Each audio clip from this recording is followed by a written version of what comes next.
আমার শ্রদ্ধেয় এবং প্রিয় মা বোনদের জন্য একটা হাদিস বলবো, খালি একটা হাদিস। সেটা হলো যে আমাদের নবী সাল্লাল্লাহু আলাইহি ওয়াসাল্লাম বলেছেন, প্রিয় মা, প্রিয় বোন, এখানে যাদের স্ত্রীরা আছেন, মেয়েরা আছেন, তাদের উদ্দেশ্যে বলছি যে একটা হাদিসের উপর যদি আপনারা আমল করতে পারেন, আল্লাহর রাসূল সাল্লাল্লাহু আলাইহি ওয়াসাল্লাম বলেছেন জান্নাতের যে কোনো দরজা দিয়ে ইচ্ছা সেই মেয়ে প্রবেশ করতে পারবে ইনশাআল্লাহ তাআলা। এই সুযোগটা আল্লাহ পাক ছেলেদের জন্য রাখেন নাই, মেয়েদের জন্য রেখেছেন। আমি আমার ক্ষুদ্র জ্ঞানে যেটা উপলব্ধি করছি, ক্ষুদ্র জ্ঞানে, সেটা হলো যে মেয়েদের জন্য জান্নাতে যাওয়া যতটা সহজ অন্য কোনো শ্রেণীর মানুষের জন্য এতটা সহজ নয়। একইভাবে মহিলাদের জন্য জাহান্নামে যাওয়া যত সহজ অন্য কোনো সৃষ্টির জন্য এত সহজ নয়। কেন? আল্লাহ রসুল মেরাজ থেকে দেখে এসেছেন জাহান্নামের বেশিরভাগ অধিবাসী হচ্ছে নারী জাতি, বেশিরভাগ। তিনি জাহান্নামকে উকি মেরে দেখেছেন, তিনি দেখেছেন খালি নারী আর নারী, নারী আর নারী। আমার বোনেরা সব জাহান্নামে, এই উম্মার মেয়েরাই জাহান্নামে। কারণ এই উম্মার মধ্যে মেয়েদেরকে নিয়ে এমন কিছু করা হবে, মেয়েরা ভালো করে শোনেন, উম্মতে মুহাম্মাদির ক্ষেত্রে মেয়েদের সাথে এমন কিছু করা হবে এই দুনিয়াতে যাতে মেয়েরা পর্দায় থাকতে না পারে, মেয়েরা স্বামীর আনুগত্য করতে না পারে, মেয়েরা 5 ওয়াক্ত নামাজ ঠিক মতো পড়তে না পারে, যাকাত দিতে না পারে, রোজা রাখতে না পারে, ইসলামের বেসিক জ্ঞান যেন তারা অর্জন করতে না পারে, এমন কিছু একটা মেয়েদের সাথে করা হবে এই জামানায়। সেটা কি হয়েছে? সেটার নাম কি? তার নাম হচ্ছে নারীবাদ, ফেমিনিস্ট রেভলিউশন। নারী অগ্রযাত্রা, উন্নয়ন ইত্যাদি কথা দিয়ে মেয়েদেরকে আজকে তারা স্বার্থবাদী এক মহল মেয়েদেরকে আজকে পণ্য বানিয়েছে। আল্লাহর রাসূল বলেছেন আমি দেখে এসেছি জাহান্নামে। আপনি কি রাসূলুল্লাহ সাল্লাল্লাহু আলাইহি ওয়াসাল্লামের কথাকে মূল্যায়ন করেন না? আপনার নবী জাহান্নামে দেখে এসেছেন যে আপনি সেখানে জ্বলছেন, সেখানে আপনার রূহ ওখানে পড়ে আছে। আল্লাহর রাসূল বলছেন আমি জাহান্নামে দেখে এসেছি, সেখানে বেশিরভাগ অধিবাসী নারী। এই হাদিস থেকে আমাদের মায়েরা শোনে, কখনো চিন্তা করে, উপলব্ধি করে কেন আমি ওখানে যাব? কারণটা কি? কারণটা হচ্ছে এমন কিছু একটা আমার সাথে হবে এই যুগে যার ফলে আমি ইসলামে থাকতে পারবো না, আমি ঠিক মতো পর্দাটুকুই করতে পারবো না। এই নারীবাদ এবং ফ্যামিলিস্ট রেভলিউশনের মাধ্যমে মেয়েদেরকে আজকে সমানে বেপর্দা করে রাস্তায় নামানো হয়েছে। পর্দা যে কি জিনিস ওরা সেটা বোঝেই না। পর্দা আবার কি? এটা পিছিয়ে পড়া। আমরা তো জয়িতা, আমরা এগিয়ে যাব, উন্নতি, অগ্রগতি, প্রগতি স্লোগান দিয়ে দিয়ে আজকে মেয়ে আর ছেলেকে কাউন্টার দেওয়া হচ্ছে, মানে মেয়ে ছেলে প্রতিদ্বন্দ্বী। আল্লাহ পাক বলছেন এরা একে অপরের সহযোগী, এরা বলছে এরা প্রতিদ্বন্দ্বী। ছেলে পারলে আমি কেন পারবো না? ব্যাপারটা একটা এরকম চিন্তা এখন। এর পিছনে আপনারাও দায়ী, কারণ ইসলামে নারীর যে অধিকার, সে অধিকারটুকু আমরা ওদেরকে দিতে পারি নাই। তো এটাই বাস্তবতা। ইসলামে মেয়েদের যে অধিকারটা আছে এটা আপনি আমি দিতে পারি নাই তো ওদেরকে। আপনি তো চিল্লা দিয়ে বেড়াচ্ছেন, মেয়ের সম্পত্তি দিচ্ছেন না। আপনি হজমরা করছেন, আপনি বোনের সম্পত্তি দিচ্ছেন না। মেয়েদের শিক্ষার জন্য কোনো মাদ্রাসা ভালো করতে পারছেন না, কোনো শিক্ষা ব্যবস্থাই নাই। ওরা কোথায় দিন শিখবে কোনো ফিকিরই নাই। বরং ইভেন মসজিদ পর্যন্ত যাওয়া আমরা নিষেধ করে দিয়েছি। ওরা দিনটা শিখবে কোথায়? মেয়েরা দিনের বেসিক জ্ঞানগুলো শিখবেটা কোথায় আমাকে বলেন? এই মেয়েগুলো যখন স্কুলে যাবে, ইউনিভার্সিটিতে যাবে, কলেজে যাবে, তখন তো ওদের গেট আপ দেখলে আপনি বুঝতেই পারছেন এরা দাজ্জালের অনুসারী হয়ে গেছে। অতএব এর পিছনে আপনি আমি সমান দায়ী, শুধু ওরাই দায়ী নয়। নবীজি বলেছেন আমি দেখে এসেছি মেয়েদের অবস্থা এরকম। অতএব মা বোনদেরকে অনুরোধ করবো খুব সতর্কতার সাথে পা ফেলতে। প্রগতির নামে দুনিয়ার স্বার্থে এমন কোন কাজে পা দিবেন না যেটা আল্লাহ এবং তার রাসূল নিষেধ করেছেন। আল্লাহ এবং তার রাসূলই আপনার সাথে যাবেন, আর কেউ যাবেন না। এই রাসূল আপনার প্রতি করুণা করে মাত্র 4টা কাজ বলে গেছেন যে হে বোন, হে মা, হে আমার মেয়ে, যদি 4টা কাজ করতে পারো তোমাকে আল্লাহ পাক জান্নাতের যে কোনো দরজা দিয়ে ইচ্ছা প্রবেশ করার অনুমতি দিবেন। তিনি বলেছেন ইযা সাল্লাত খামসাহা, যখন 1 নাম্বার একটা মেয়ে 5 ওয়াক্ত সালাত ঠিকঠাক মতো আদায় করে। একটু দেখেন তো আপনার বোন, আপনার মা, আপনার স্ত্রী, সন্তান 5 ওয়াক্ত সালাত ঠিক মতো আদায় করে কিনা, এতটুকু করে কিনা দেখেন তো। কেন করে না?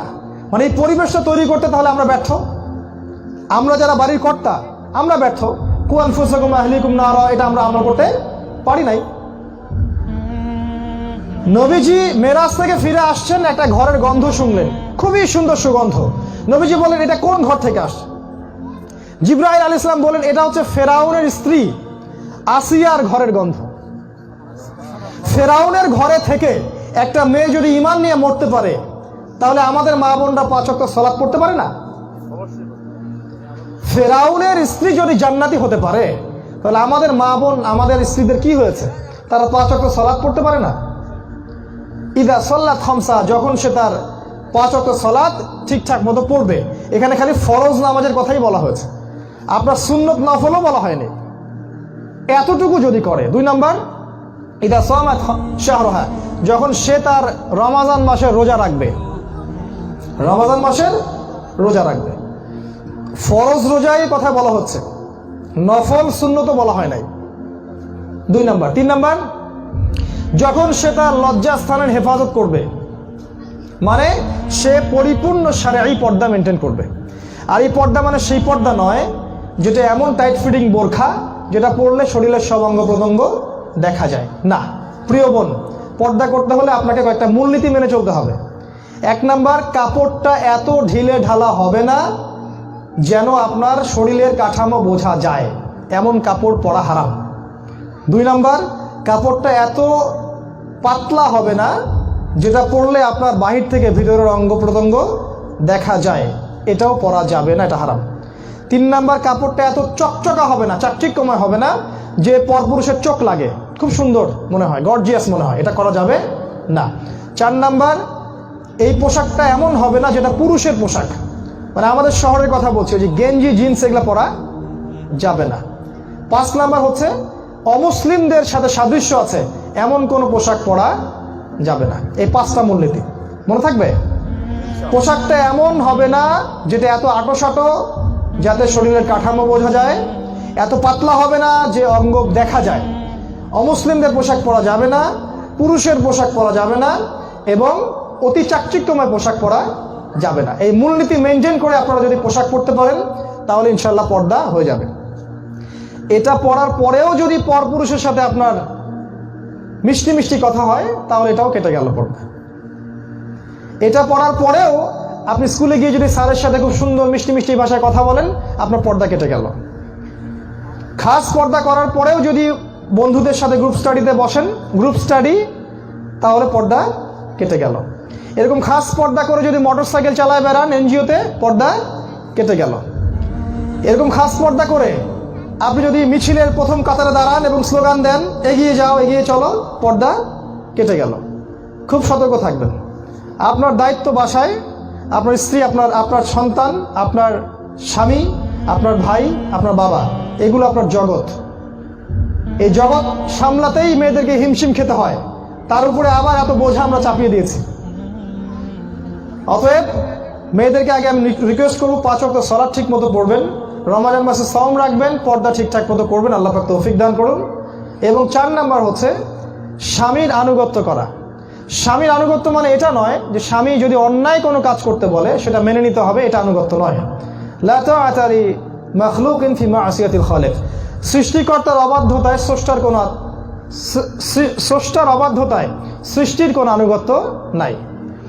স্বামী যদি এমন কোনো কথা বলে যেটা আল্লাহ এবং তার রাসূলের বিরুদ্ধে যায়, সেটা আপনি মানবেন না। যেমন স্বামী যদি বলে সাজুগুজু করে চলো, বের হয়ে একটু ঘুরে আসি মোটরসাইকেলে, আপনি যাবেন না। স্বামী যদি বলে যে দেবরটাকে একটু ভাত দিয়ে আসো, তরকারি দিয়ে আসো, আপনি যাবেন না। স্বামী যদি বলে যে একটা সুদী ব্যাংকে অ্যাকাউন্ট করছি, তুমি নমিনি হও, আপনি হবেন না। স্বামী আপনাকে আল্লাহ তার রসুলের বিরুদ্ধে কিছু করতে বললে আপনি করবেন না। আপনি আল্লাহর আনুগত্য করবেন, রসুলের আনুগত্য করবেন, হ্যাঁ। তবে স্বামী যদি আপনাকে ইসলামের অনুকূলে এমন কোনো কাজ করতে বলে যদি ইসলামে আছে, অবশ্যই আপনি সেটা করতে হবে। যদি বলে পর্দা করো, পর্দা করতে হবে। যদি বলে সালাত পড়ো, যাকাত দাও, তোমার স্বর্ণের যাকাত দাও, সন্তানদেরকে ভালোভাবে মানুষ করো, যত কাজ স্বামী বলবে ইসলামের অনুকূলে আপনি মানবেন। এটা হলো স্বামীর আনুগত্য। আর এভাবে যদি আমরা 4টা হক বা এই 4টা কাজ মেয়েরা করতে পারি, আল্লাহ রাসূল বলেছেন জান্নাতের যে কোনো দরজা দিয়ে ইচ্ছা আপনি প্রবেশ করতে পারবেন ইনশাআল্লাহ তাআলা। একটা নাসিহাই যথেষ্ট। আমার মনে হয় এই একটা হাদিসই একটা মেয়ের জীবন পরিবর্তনের জন্য যথেষ্ট। যখন এই হাদিসটা সাহাবায়ে কেরাম শুনেছেন, মহিলা সাহাবীরা, তখন তাদের মানে যার যা কিছু ছিল এগুলো সাদাকা করে জাহান্নাম থেকে বাঁচতে চেয়েছেন। যখন নবীজি বলেছেন জাহান্নামে বেশিরভাগ অধিবাসী হচ্ছে নারী, তারা সোনা দানা যা ছিল আল্লাহর পথে সাদাকা করে দিয়েছেন। আমরা বক্তব্য শেষ করার আগে এতটুকু অনুরোধ করব, আমরা প্রত্যেকে যেন আল কোরআন বিশুদ্ধ করে তেলাওয়াতটুকু করি, অর্থটা বুঝি।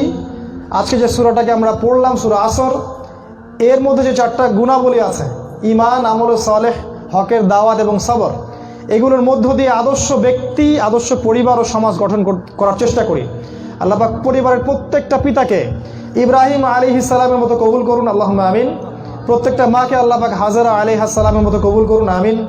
প্রত্যেকটা সন্তান সন্ততিকে আল্লাহ রাব্বুল আলামিন ইসমাঈল আলাইহিস সালামের মতো কবুল করুন, আল্লাহুম্মা আমিন। আল্লাহ রাব্বুল আলামিন আমাদেরকে তৌফিক দান করুন যেন আগামী দিনগুলোতে ইসলামের যে মহাবিপ্লব, মহাবিজয় হতে যাচ্ছে, এই কাফেলে আমরা শরীক হতে পারি এবং এখন থেকে সার্বিক প্রস্তুতি গ্রহণ করতে পারি। আল্লাহ পাক তুমি তৌফিক দান করো, আল্লাহুম্মা আমিন। সুবহানাকা আল্লাহুম্মা ওয়া বিহামদিকা আশহাদু আল্লা ইলাহা ইল্লা আনতা আস্তাগফিরুকা ওয়া আতুবু ইলাইক। আসসালামু আলাইকুম ওয়া রাহমাতুল্লাহি ওয়া বারাকাতুহু।